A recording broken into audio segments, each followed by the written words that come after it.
Determine the installation position. Determine the mounting hole for the OSN 1805 chassis according to the side cabinet configuration diagram. Install the chassis from bottom to top. Install the floating nuts.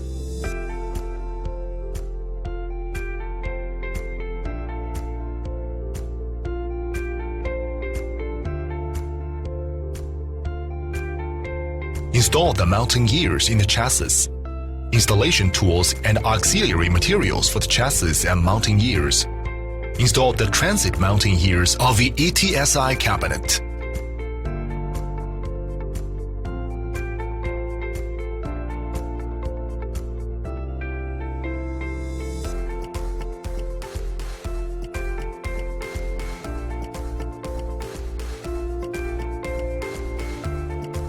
Install the mounting gears to the mounting holes in the middle column of the chassis.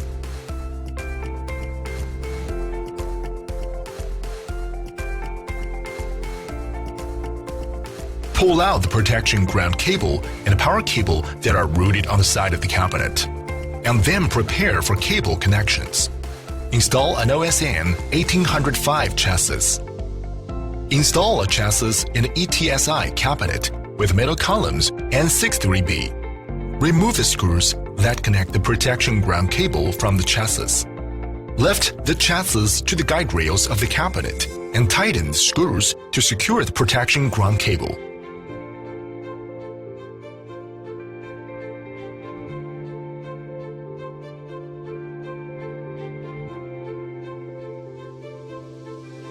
Slide the chassis along the guide rails into the cabinet.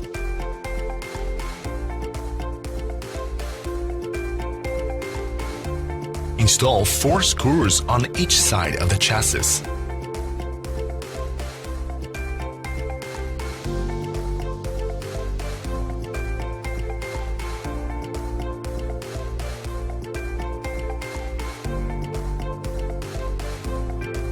Install a DCM frame. Insert the DCM frame into the mounting hole at the bottom of the cabinet. Install 2 screws on each side of the DCM frame.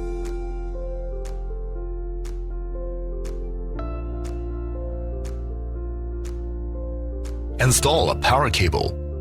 Connect the power cable routed on the side of the cabinet to power port of the PIU board and smoothly insert the power cable into the power port. After the power cable is completely inserted, push the latch on the power connector to fix the power cable. Install boards.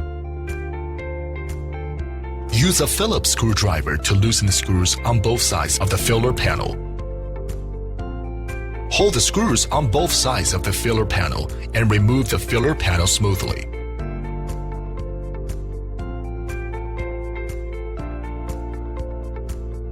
Hold the ejector levers of a board with both hands.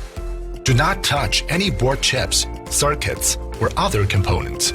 Otherwise, the board may fail to function. Hold the ejector levers on the front panel of the board with both hands and pull them outward in an angle of about 45 degrees. Then, push the board gently along the guide rails until the board cannot go any further. Tighten 2 ejector levers of the board and fasten the screws on the panel. Install network management cables.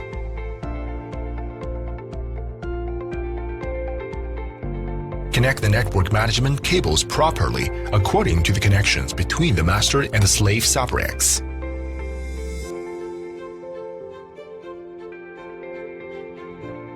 Route the network management cables to the right side through the cable tray.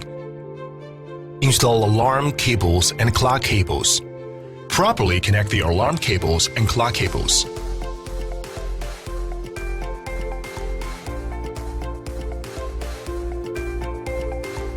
Route the cables to the right side through the cable tray.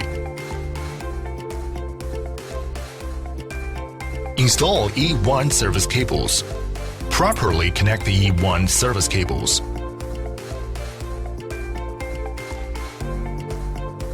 Route the cables to the right side through the cable tray.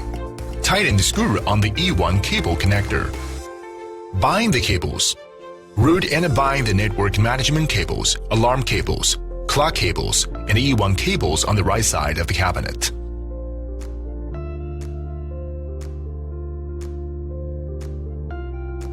Install optical fibers and coil the fibers on the fiber management tray.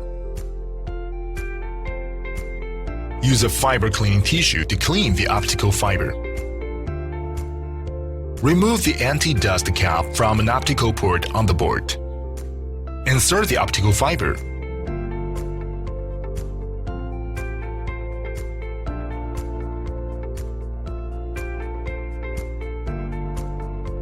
Route the optical fiber to the right side through the cable tray. Coil fibers onto an integrated fiber management tray. Install DCM fibers. Install the DCM cable ties. Insert the optical fiber.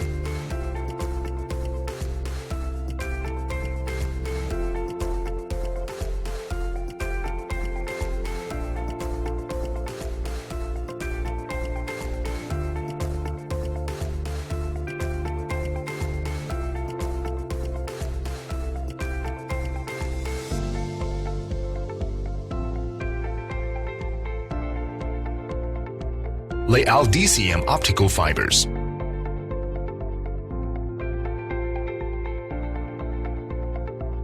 Route and bind optical fibers. Route and bind optical fibers on the right side of the cabinet.